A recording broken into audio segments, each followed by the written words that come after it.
ನಮಸ್ಕಾರ ಎಲ್ರಿಗೂ, welcome back to my channel. ಇವತ್ತಿನ ದಿನ ನಾನು ಒಣಸಿಗಡಿ ಹಾಗೂ ಮೂಲಂಗಿ ಬಾಜಿ ಮಾಡೋದನ್ನು ತೋರಿಸ್ತಾ ಇದ್ದೀನಿ. ಹಾಗೆಯೇ ನನ್ನ ಚಾನಲನ್ನು ಹೊಸದಾಗಿ ನೋಡ್ತಾ ಇದ್ದರೆ ಸಬ್ಸ್ಕ್ರೈಬ್ ಮಾಡ್ಕೊಳ್ಳಿ. ವಿಡಿಯೋ ಇಷ್ಟ ಆಗಿದ್ದಲ್ಲಿ ಲೈಕ್ ಮಾಡಿ, ಶೇರ್ ಮಾಡಿ, ಕಾಮೆಂಟ್ ಮಾಡಿ. ನನ್ನ ಕುಕಿಂಗ್ ಚಾನಲ್ ನೇಮನ್ನು ಕೂಡ ನಾನು ಚೇಂಜ್ ಮಾಡಿದ್ದೀನಿ. ಹೊನ್ನಾವರ ರೆಸಿಪೀಸ್ ಇದ್ದಿದ್ದನ್ನು ನಾನು ವಿದ್ಯಾ ಅಡುಗೆ ಅಂತ ಮಾಡಿದ್ದೀನಿ. ತುಂಬ ಲಾಂಗ್ ಆಗುತ್ತೆ, ವಿಡಿಯೋ ಸರ್ಚ್ ಮಾಡೋದಕ್ಕಾಗೋದಿಲ್ಲ, ತುಂಬ ಉದ್ದ ಇದೆ ಹೆಸರು ಅಂತ ಹೇಳ್ತಾ ಇದ್ರು. ಹಾಗಾಗಿ ಚೇಂಜ್ ಮಾಡಿದ್ದೀನಿ. ಇನ್ನು ಬನ್ನಿ ಇವಾಗ ರೆಸಿಪಿ ನೋಡ್ಕೊಂಡು ಬರೋಣ ಹೇಗೆ ಮಾಡೋದು ಅಂತ. ಮೊದಲಿಗೆ ನಾನಿಲ್ಲಿ 2 ಟೊಮೆಟೊನ ಕಟ್ ಮಾಡಿ ಇಟ್ಕೊಂಡಿದ್ದೀನಿ. ಹಾಗೆಯೇ 2 ಈರುಳ್ಳಿ ಕಟ್ ಮಾಡಿದ್ದೀನಿ. ಮೂಲಂಗಿ ಸೊಪ್ಪು, ಇದು ಸೊಪ್ಪನ್ನು ಕೂಡ ವೇಸ್ಟ್ ಮಾಡೋದಕ್ಕೆ ಹೋಗಬೇಡಿ. ಹಾಗೆಯೇ ಇದು ಮೂಲಂಗಿ ಗಡ್ಡೆನ ನಾನಿಲ್ಲಿ ಚಿಕ್ಕ ಚಿಕ್ಕದಾಗಿ ಹೆಚ್ಚಿಟ್ಕೊಂಡಿದ್ದೀನಿ. ಮೂಲಂಗಿ ಸೊಪ್ಪು ಮತ್ತು ಗಡ್ಡೆ ಎರಡನ್ನೂ ಬಳಸಿಬಿಟ್ಟು ನಾನಿವತ್ತು ರೆಸಿಪಿನ ಮಾಡ್ತಾ ಇರೋದು. ಹಾಗೆಯೇ ಒಣಸಿಗಡಿ, ಫ್ರೌನ್ಸ್ ಅಂತ ಹೇಳ್ತೀವಿ ನಾವು. ಈ ಒಣಸಿದ್ದಕ್ಕೆ ನಾವು ಒಣಸಿಗಡಿ ಅಂತ ಕರಿತೀವಿ. ಮೊದಲಿಗೆ ನಾನಿಲ್ಲಿ ಈರುಳ್ಳಿ ಕಟ್ ಮಾಡಿ ಇಟ್ಕೊಂಡಿದ್ದೀನಿ, ಬೆಳ್ಳುಳ್ಳಿ ಕಟ್ ಮಾಡಿದ್ದೀನಿ, ಶುಂಠಿ ಕಟ್ ಮಾಡಿ ಇಟ್ಕೊಂಡಿದ್ದೀನಿ ಚಿಕ್ಕ ತುಂಡು, ಒಂದು 4 ಒಣಮೆಣಸಿನ್ಕಾಯಿ, ಧನಿಯಾ ಬೀಜ ಹುರಿದಿಟ್ಕೊಂಡಿದ್ದೀನಿ. ಹಾಗೆಯೇ ತೆಂಗಿನಕಾಯಿ ಮತ್ತು ಅರಿಶಿನ ಹಾಕಿದ್ದೀನಿ. ಇವಿಷ್ಟು ಮಸಾಲೆನ ರುಬ್ಬೋದಕ್ಕೆ. ಇವಾಗ ರುಬ್ಕೊಂಡು ಬರೋಣ. ಧನಿಯಾ ಬೀಜ ಮಾತ್ರ ಹುರಿದಿದ್ದೀನಿ, ಇನ್ನು ಯಾವುದೇ ಪದಾರ್ಥನೂ ಕೂಡ ನಾನಿಲ್ಲಿ ಹುರಿದಿಲ್ಲ. ಮೊದಲಿಗೆ ನಾನೊಂದು ಮಿಕ್ಸಿಗೆ ಎಲ್ಲ ಸಾಮಗ್ರಿಗಳನ್ನು ಕೂಡ ಹಾಕ್ತಾ ಇದ್ದೀನಿ. ಹಾಗೆಯೇ ಸ್ವಲ್ಪ ನೀರನ್ನು ಹಾಕಿಬಿಟ್ಟು ಇವಾಗ ಗ್ರೈಂಡ್ ಮಾಡೋದಕ್ಕೆ ಹೋಗ್ತೀನಿ. ಪ್ರೌನ್ಸನ್ನು ಒಣಗಿಸಿರ್ತಾರೆ, ಅದೇ ಒಣಸಿಗಡಿ, ಇನ್ನೇನು ಕೂಡ ಇಲ್ಲ. ಹಸಿಯಾಗಿರೋದಕ್ಕೆ ನಾವು ಪ್ರೌನ್ಸ್ ಅಂತ ಹೇಳ್ತೀವಿ. ಫ್ರೆಶ್ ಆಗಿ ತಾಜಾ ಸಿಗುತ್ತೆ ಅಲ್ವಾ, ಹಸಿಯಾಗಿರೋದು ಪ್ರೌನ್ಸ್ ಅಂತ ಹೇಳ್ತೀವಿ. ಇದಕ್ಕೆ ಒಣಸಿಗಡಿ ಅಂತ ಕರೀತಾರೆ ನಮ್ಮ ಕಡೆ. ಮೊದಲಿಗೆ ನಾನೊಂದು ಪಾತ್ರೆಗೆ ಎಣ್ಣೆ ಹಾಕ್ತಾ ಇದ್ದೀನಿ. ಹಾಗೆಯೇ ಎಣ್ಣೆ ಕಾಯ್ತಾ ಇದ್ದ ಹಾಗೆಯೇ ನಾನಿಲ್ಲಿ ಈರುಳ್ಳಿ ಹಾಕ್ತಾ ಇದ್ದೀನಿ. ಈರುಳ್ಳಿ ಚೆನ್ನಾಗಿ ಫ್ರೈ ಆಗಬೇಕು. ಈರುಳ್ಳಿ ಚೆನ್ನಾಗಿ ಫ್ರೈ ಆಗ್ತಾ ಇದ್ದಾಗಲೇ ನಾನಿಲ್ಲಿ ಟೊಮೆಟೊನು ಕೂಡ ಸೇರಿಸ್ತಾ ಇದ್ದೀನಿ.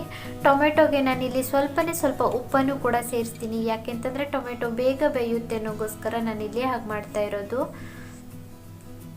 ಟೊಮೆಟೊ ಕೂಡ ಚೆನ್ನಾಗಿ ಫ್ರೈ ಆಗಿದ್ದಾಗಿದೆ. ತೀರಾ ಫ್ರೈ ಮಾಡೋದಕ್ಕೆ ಹೋಗಿಲ್ಲ, ಸ್ವಲ್ಪ ಗಟ್ಟಿಯಾಗಿ ಇರುವಾಗಲೇ ನಾನಿಲ್ಲಿ ಗರಂ ಮಸಾಲ ಪೌಡರನ್ನು ಆ್ಯಡ್ ಮಾಡಿದ್ದೀನಿ. ಒಂದು 1/2 ಟೀ ಸ್ಪೂನಷ್ಟು ಗರಂ ಮಸಾಲ ಹಾಕಿದ್ದೀನಿ. ಹಾಗೆಯೇ ನಾನಿಲ್ಲಿ ಮೂಲಂಗಿ ಸೊಪ್ಪನ್ನು ಹಾಕಿದ್ದೀನಿ. ಇವಾಗ ಮೂಲಂಗಿ ಗಡ್ಡೆನ ಹಾಕಿದ್ದೀನಿ. ಗಡ್ಡೆನ ಚಿಕ್ಕದಾಗಿ ಹೆಚ್ಚಿಟ್ಕೊಳ್ಳಿ, ಇಲ್ಲಾಂತಂದರೆ ಬೇಗ ಬೇಯೋದಿಲ್ಲ. ಹಾಗಾಗಿ ಇವಾಗ ಒಮ್ಮೆ ಚೆನ್ನಾಗಿ ಮಿಕ್ಸ್ ಕೊಡ್ತಾ ಇದ್ದೀನಿ. ಈ ಸೊಪ್ಪು ನೀರು ಬಿಡುತ್ತೆ, ಮೊದಲಿಗೆ ನೀವು ನೀರು ಹಾಕೋದಕ್ಕೆ ಹೋಗಬೇಡಿ. ಸೊಪ್ಪು ಇವಾಗ ನೀರು ಬಿಟ್ಕೊಳ್ಳುತ್ತೆ. ಹಾಗೆಯೇ ಒಂದು ಪ್ಲೇಟ್ ಮುಚ್ಚಿಡಬೇಕು. ಇದಕ್ಕೆ ನೀರು ಬಿಡ್ತಾ ಇದೆ, ನೋಡ್ತಾ ಇರ್ಬೋದು ನೀವು ಇಲ್ಲಿ. ನಾನು ಇವಾಗ ಒಣಸಿಗಡಿನೂ ಕೂಡ ಇದಕ್ಕೇನೆ ಆ್ಯಡ್ ಮಾಡಿದ್ದೀನಿ.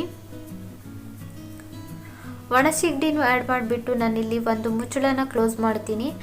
ಚೆನ್ನಾಗಿ ಇದರಲ್ಲೇ ಬೇಯಲಿ ಅನ್ನೋಗೋಸ್ಕರ ರುಚಿಗೆ ತಕ್ಕಷ್ಟು ಉಪ್ಪನ್ನು ಕೂಡ ಇಲ್ಲಿ ಹಾಕ್ತಾ ಇದ್ದೀನಿ.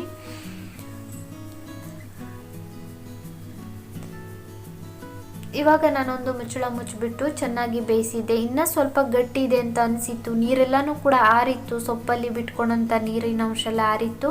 ಹಾಗಾಗಿ ನಾನಿಲ್ಲಿ ಒಂದು ಚಿಕ್ಕ ಗ್ಲಾಸ್ನಲ್ಲಿ 1 ಗ್ಲಾಸ್ನಷ್ಟು ನೀರನ್ನು ಹಾಕಿ ಮತ್ತೆ ಕ್ಲೋಸ್ ಮಾಡಿದ್ದೆ.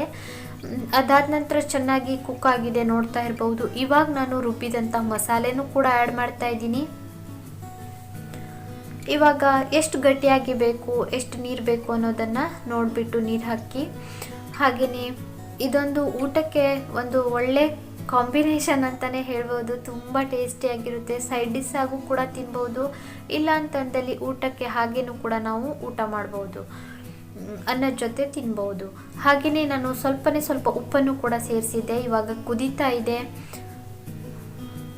ಒಣಸಿಗಡಿ ಮತ್ತು ಮೂಲಂಗಿ ಬಾಜಿ ಕೂಡ ರೆಡಿ ಆಯಿತು. ನೋಡ್ತಾ ಇರ್ಬೋದು ನೀವು ಎಷ್ಟು ಚೆನ್ನಾಗಿ ಬಂದಿದೆ ಅಂತ. ತುಂಬ ಅಂದರೆ ತುಂಬ ಟೇಸ್ಟಿಯಾಗಿತ್ತು, ನೋಡ್ತಾ ಇರ್ಬೋದು.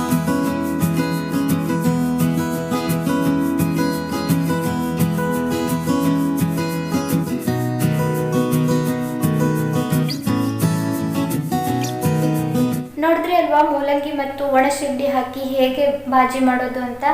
ಇದನ್ನು ನೀವು ರೈಸಿಗೂ ಕೂಡ ಕಲಿಸ್ಕೊಂಡು ತಿನ್ಬೋದು, ಇಲ್ಲಾಂತಂದರೆ ಸೈಡ್ ಡಿಶ್ ಆಗಿ ಕೂಡ ತಿನ್ಬೋದು. ತುಂಬ ಟೇಸ್ಟಿಯಾಗಿರುತ್ತೆ. ನಾನ್ ವೆಜ್ ಇಷ್ಟಪಡೋರಾದರೆ ನೀವು ಇದನ್ನು ಇಷ್ಟಪಟ್ಟು ತಿಂತೀರಾ.